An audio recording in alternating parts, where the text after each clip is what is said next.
here's the model kit. It's going to take quite a bit of patience because there are lots of small parts. Laser cut wood. It's actually pretty cool. It's thin, very detailed. 3D printed parts. It's got windshield, plastic windshields under there, and then there are water slide decals. Once you get it ever finished, water slide decals for the taco truck. Different types of wood. Thicker wood for the frame. First thing I did is I put etching or cross hatching on to give you a little sheet of aluminum. It's not perfect, but you only need enough to cover just above the wheel well, so I'll take the section that looks good. And then pages and pages of instructions. They could definitely give you good instructions, but it's going to take patience, but I think it'll pay off because it'll look like that.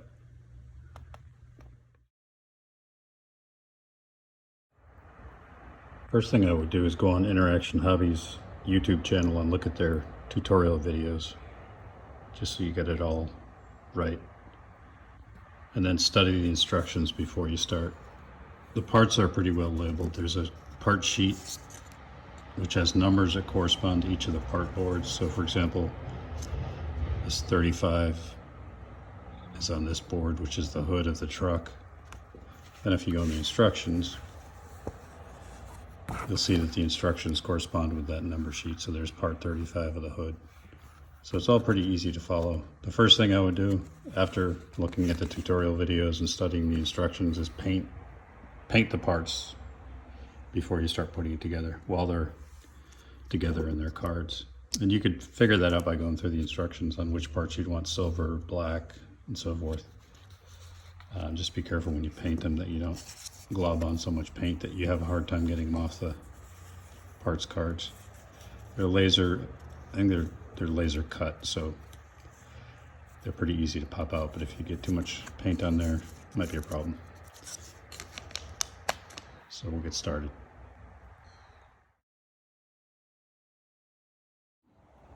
There's a tip to keep things in order. Take the part card and I flip it over and I label the numbers on the back so it corresponds with the part card list. You just have to be careful that it's inverted when you're doing that. So this is part 35 according to the part card. So on the back, I numbered that 35. This 40, which I think is the roof, numbered 40. So then as you get into the instructions, it's a little easier. You can just reference the 35, for example, in the instructions, and then find your part card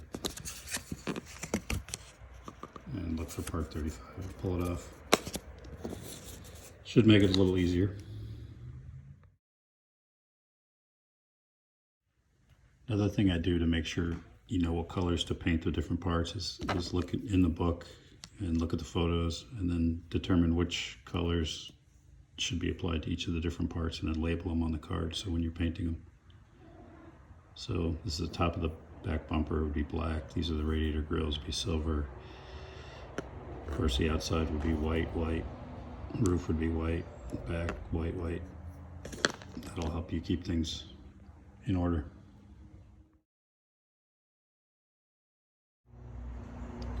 Okay, now it's time to paint.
All right, after the first coat, I think some of these colors like the black and the silver on the 3D printed card will be fine with one coat. I think what I'll do is I'll remove the non-white pieces and then spray paint with Testors enamel, the white. And I'm sure when I put it together I'll have to do some touch-up because you need to use body filler and glues to get the whole thing all together, but we'll see how it goes.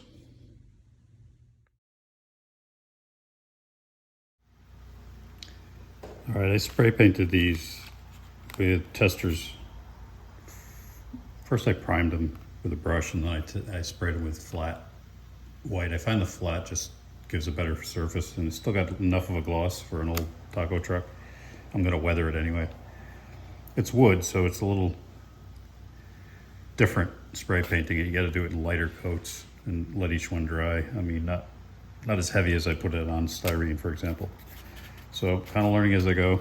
I painted all the white parts. One thing I would say is study the instructions a little bit more than I did. I realized that these two walls double up. So this wall section goes behind this one as sort of a backer. So I really didn't need to paint the top of it because now I'm going to be gluing paint, a painted side to a wood side. So I'm going to play around with different adhesives and I will let you know what works. I had purchased this wood glue from Testors, but I don't think that's going to really work because I'm gluing painted side to wood. So I've also got these Aleene's.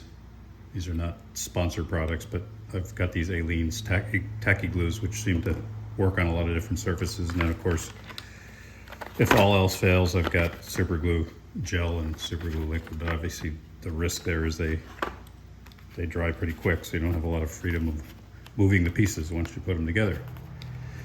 So to free the parts from the card, especially after you paint them, you'll need to make sure you have a sharp blade on your X-Acto. I've actually found, because these things are pricey, honestly, for what you get. So I found if I just use a whetstone, I can just revive these blades for a long time. If you do it carefully, you get a pretty sharp edge, but you do want to make sure it's sharp because you got to cut these fine lines. They're laser cut, so there's only small tabs every here and there that you need to release, and it should pop out. But when you have paint, you might have to do a little bit more, but just do it carefully with not a lot of pressure so you don't damage the panels themselves. So I'm going to release the parts, starting with the back doors, because that's what the instruction says to do first. So I've got to glue this back panel to the actual panel that's going to be showing. Then I'll put the windows in, and I'll probably put the lights. There were 4 circles, 2 brake lights, 2 blinkers that I painted red and orange respectively, and I've popped those out so they can dry. So I'll start getting these parts together. I'll play around with glues and then I'll come back and talk about what seemed to work best. Okay, the first major panel is finished. It's the back wall with lights and windows and window frames. All I can say is you have to be very patient with this kit I'm learning. Tweezers, I've got these fine tweezers that came with my soldering iron. Definitely need them because some of the parts, like the little handle on the door, the lights, I'm not sure about you, but I can't pick them up with my fingers. And then cutting out these little parts with a razor, you got to take your time because if you're too aggressive, you're going to break these little parts. For example, that little thin black window frame is a wood piece. And then, in my opinion, the winning glues so far have been Aleene's tacky glue. I used the fast grab to put the wall sections together, and then I used this, well, and also to put on the little lights, which are just circles of wood painted. And then the clear gel I used to put the frames around the windows in case it got any of the windows dries clear. So it seems to work. I think super glue grabs too fast. You'll find that you need to move these parts around a bit, and with super glue you won't be able to do that. So major panel 1 done. we'll keep going.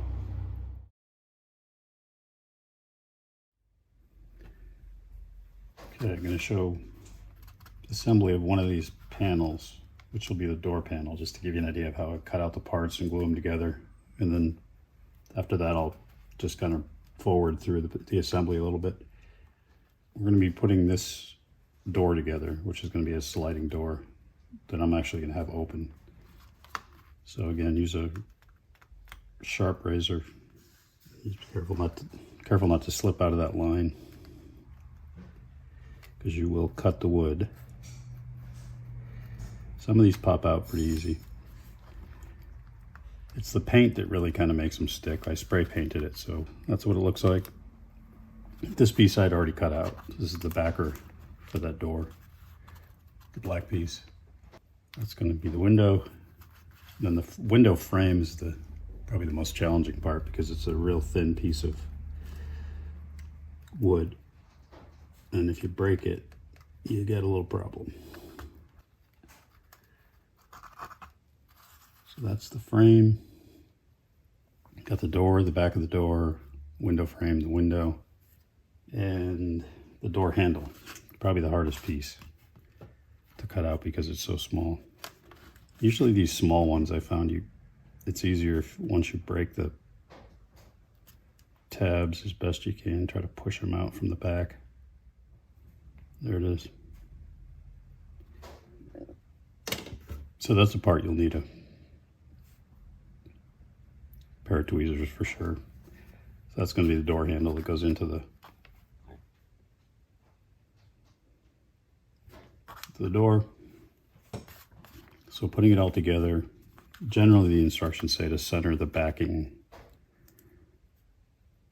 behind the piece that you're gluing it to, and that's true when you put a backing on the side, backing on the back wall, backing on the door. And you'll know it fits pretty well on there. So what I've been using is this Aleene's quick dry tacky glue, and this is, I'm sure, unorthodox, but that's the way I'm doing it. I use my fingertip. Stuff's not toxic for your skin, I don't think. And I just dab it around. It'll dry clear, but you still don't want to go over too much. Just be cognizant of what's going to be showing. Obviously that stripe down the middle is going to be showing. It's the divider for the window, so that doesn't need glue on it. You don't want to see glue on it. Wipe the glue off your finger. Get those centered. This is why you don't want to use super glue, because once you get these things together, you wouldn't get it aligned and you'd have a hell of a time moving it. So once it's centered, I put a little pressure, and this tacky glue, once you put pressure on it, it holds pretty firm, so make sure you got it in the right orientation. And I always check too to make sure it's not warped. I guess you have to bend it a little before you really press the pieces together. And that backer piece gives you a little bit of a ledge onto which you're going to glue the window. So it also gives nice detail. The door handle. It's a miserable part. Just dip the end of the door handle. Don't need much at all really, because you don't want to have that glue oozing out everywhere. And then you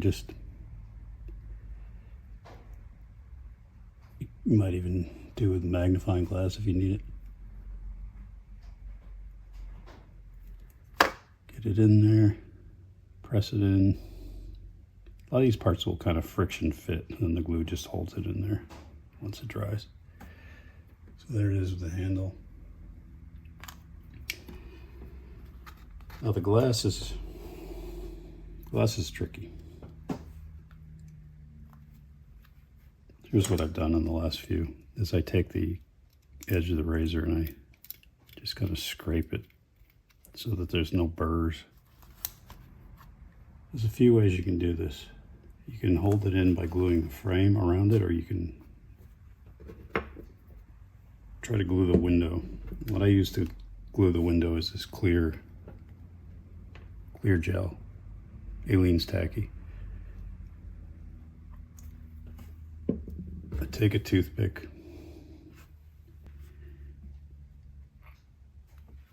and just get it around the edges in a very small amount.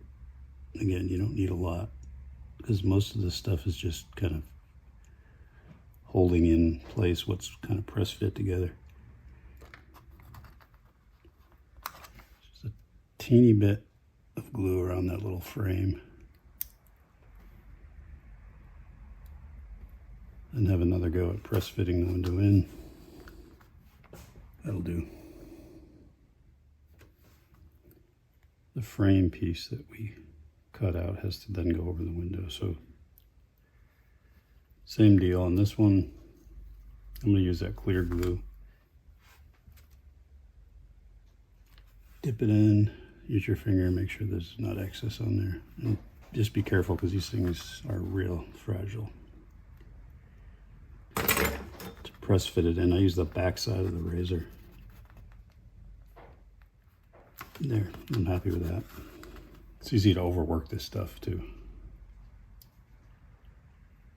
And there you have the door with the window and the frame and the handle. Most of the rest of the build is going to go the same way, so I'm going to make some advancements here, I hope, and then as I start to piece the whole thing together, we'll show you that on camera. All right, here's how far we got. Not bad. Got a little grungy from all the handling, but I think that might actually work for weathering. Or I'll paint, just mask off everything and paint it. But I'm about to glue the roof on. I hot glued a guy in the window and glued a guy in the driver's seat, just to give it some life. We'll build out the shelf here and the awning. Put the wheels on it. I'm going to do some body filler along the seams, some body putty, this tester stuff. And then I'll sand it, figure out how I'm going to clean up the painting, and then put on decals. So a lot of time and patience, but definitely much better detail than an off-the-shelf die-cast, in my opinion. So we'll keep going and show you what it looks like when we finish it up. Okay, we're making progress. So body putty, body filler, this stuff, there's various kinds out there. It's easy to access testers for me. It makes a huge difference because you put it into the seams and then you sand it so you give it a little bit of roundness to the edges. And it really is what transforms it from looking like wood to actually looking like a vehicle. So important step. So it's coming together. Wanted to talk about this. So this looks like the stainless steel plating on the taco truck, and they give you this Inter-Action Hobbies kit. Gives you sticky back aluminum sheet, and yeah, it's flat and you have to score it to look like aluminum sheeting that you see on the side of a truck. I couldn't quite get it right the first time. I was using a pencil tip and trying to get the lines even, and they looked kind of wonky. This is what I ended up with. There'll be a shelf here which kind of covers the top there, which is a little rough. The detailing, the lines are small, they're kind of cross-hatched. I like the way it came out. The way I did it, I just used heavy-duty aluminum foil, Reynolds. I think I got it at Home Depot in the grill section. It's the extra thick stuff. Because I kind of screwed up the stuff that they provided, which is sticky back. So a method that you can use, and I've seen guys do variations of this on YouTube, you got to smooth out the foil And I'm just doing this to show you. It'd take more time when I actually did this, and it took me several attempts. But this is a flea comb. Yeah, we have 2 cats, so you need a flea comb. Although they're indoor cats now, so we don't really have that problem. But this works if you want to get fine lines, and you gotta do it quickly and straight, and not too much pressure. And then you go in the other way, the other direction, and you get kind of that cross hatching. This is rough because I didn't take my time on it. And then I cut out a shape, and I used the same glue I've been using, this quick dry tacky glue, and I glued it to the side of the vehicle. So I'll probably dull coat the whole thing so it just kind of everything blends together. But there's that. I got the people inside, guy sitting in the driver's seat taking a break, and guy in the window who's going to be serving. There'll be a shelf here. There'll be the overhang above the window. I'll put obviously axles and wheels, grill, headlights, front windshields. I'll craft some wipers. The kit doesn't come with wipers, but I'll use some fine wire or something, because I think that would be a nice detail. Painted the lights, and I'm going to put some, yeah, that's the cat in the background. I'm going to put some clear glossy over the lights so that it gives it more of a lens look. But all the windows are in except for the front windows. There'll be some vents here. So what's left to do, there's some 3D printed parts, the tires, the rims, the roof features like the vents, plural. There's actually a little tray with ketchup and mustard and whatnot, taco sauce, that'll go on the shelf. This black piece here is the shelf that'll stick out here with the condiments. So we got parts there, a couple two little white parts, I'm not sure where they go yet, and window frames for the front windshield, and some windows and some vents. So we're down to just a few parts. So I'm going to start putting that together and see how it looks.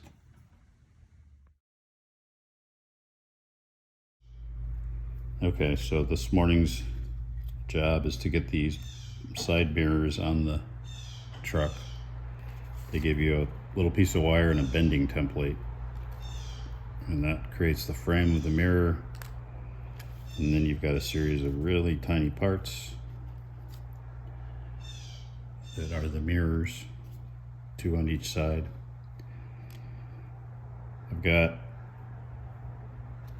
the shelf that'll go here for the condiments and the tacos. I've got to put the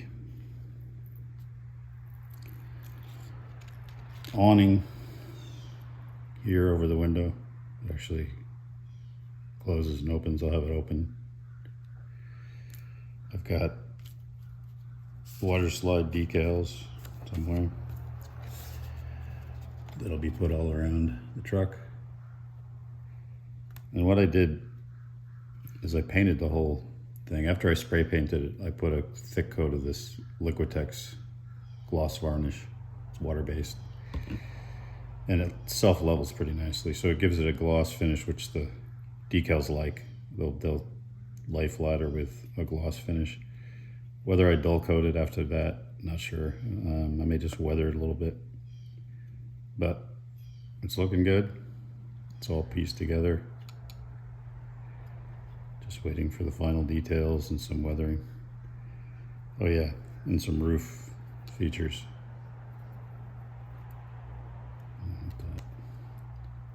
A vent, and then there are 4 individual vents that are painted wood. Basically will go in a line down the roof, and then I'll put that 3D printed vent here in the corner.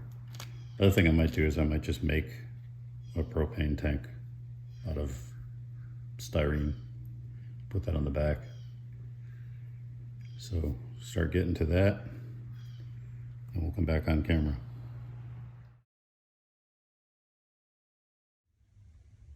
Okay, there it is, finished. Got all the decals, all the details.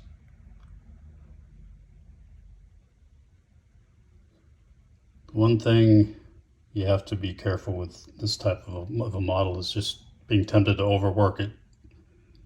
And if you, and I've done this myself, if you try to make everything perfect, you're going to end up probably making things worse. So just kind of go with it how it comes out. I think it looks pretty good. Definitely once it's put on the layout, it's going to add some realism. So let's take a look at what it looks like on the layout.